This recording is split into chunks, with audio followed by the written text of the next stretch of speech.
Song and Grease, don't forget to subscribe, like, and comment. Alice in Wonderland story. On a hot summer day, Alice and her cute kitten, Dinah, were sitting on a tree branch.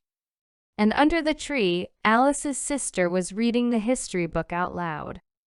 But Alice did not listen to her and was floating in her dreams. A world where rabbits wear clothes and live in small houses. Alice took Dinah and came down from the tree. At the same moment, she saw a white rabbit running away, holding a big clock tightly with its paws. "I'm late," Alice said in shock. "How accurate! What can a rabbit be late for?" And she shouted, "Please wait, I will come with you too." But the rabbit continued on his way and kept saying in a loud voice, "I'm late, I'm late," and disappeared in a big hole at the foot of the tree. Alice, whose curiosity was aroused, following the rabbit, she entered the narrow hole with difficulty and began to move inside the tunnel on all fours. Alice suddenly felt that she had fallen from a high place and was falling rapidly, every moment lower and lower, but fortunately her clothes filled up like a balloon and saved her from falling like a parachute.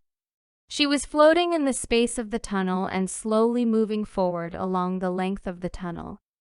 On the walls of the tunnel, strange paintings could be seen. The furniture inside was also very strange. Finally, Alice reached the end of the tunnel. The white rabbit was at the end of a long corridor. The tall man who was in the corner of the tunnel hid again. Alice shouted, "Stop!" and ran after him. At the end of the long and narrow corridor, there was a very small door. Alice shook the handle. A voice said, "Hey!"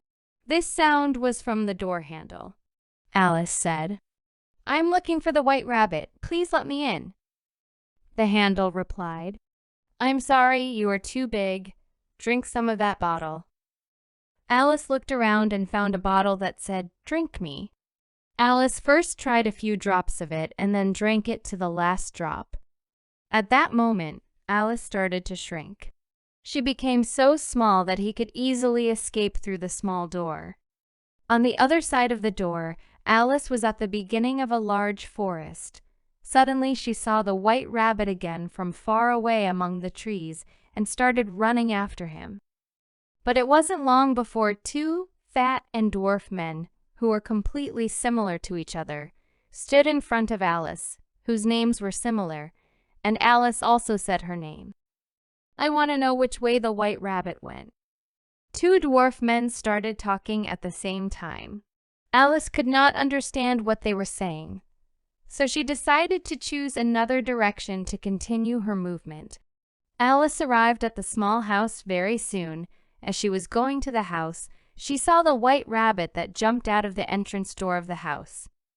She was wearing a new dress, which was a blouse with a pleated collar. The rabbit shouted again, "Oh my God, I'm late! I'm late!"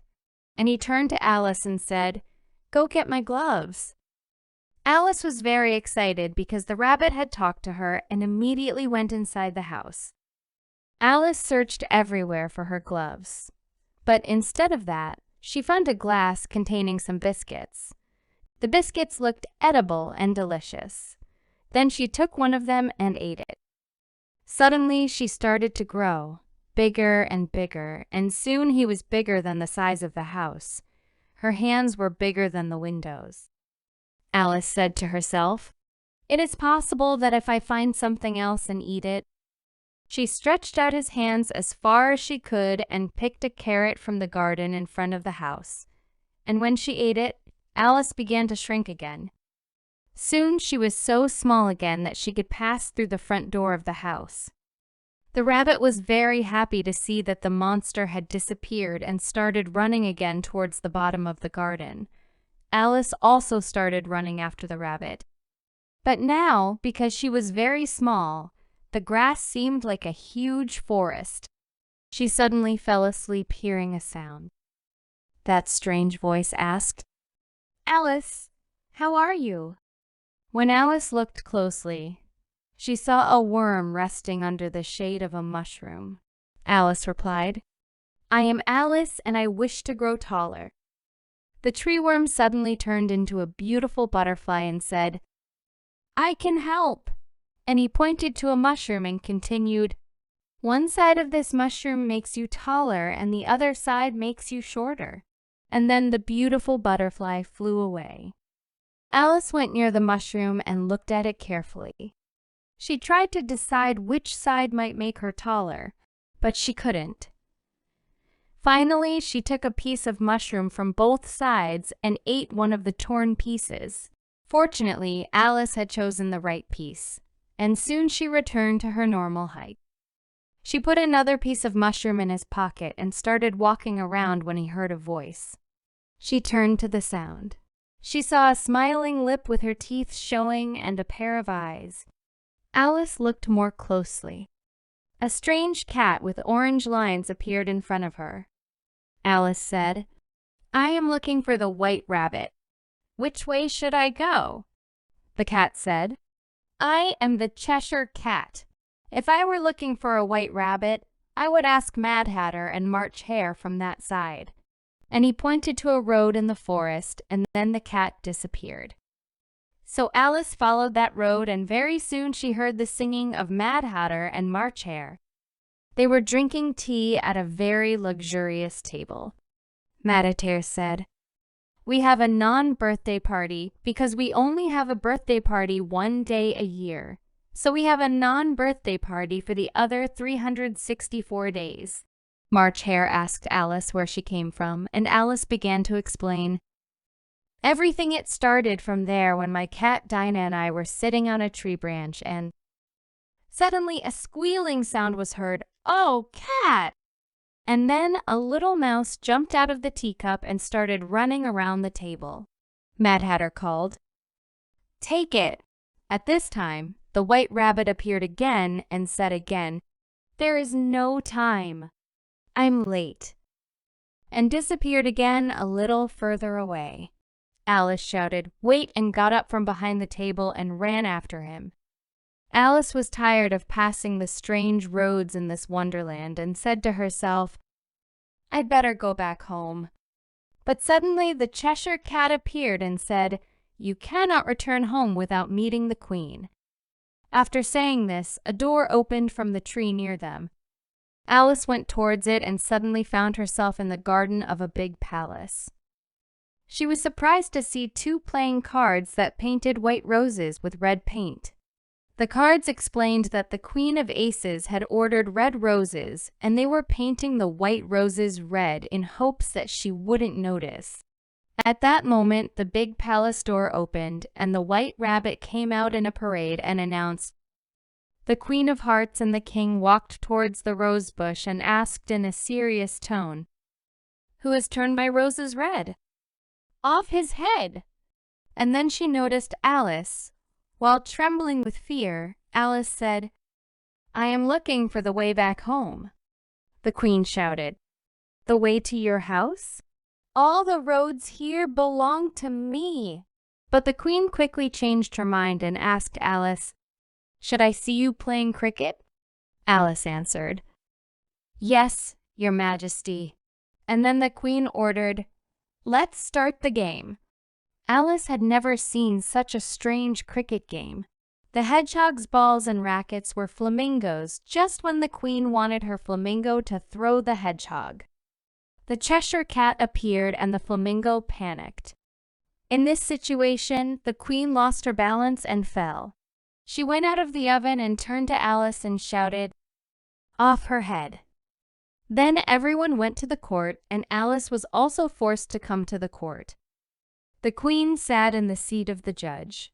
The rabbit said, "Your Highness, the prisoner is accused of cheating in the cricket game." The queen shouted, "It doesn't matter.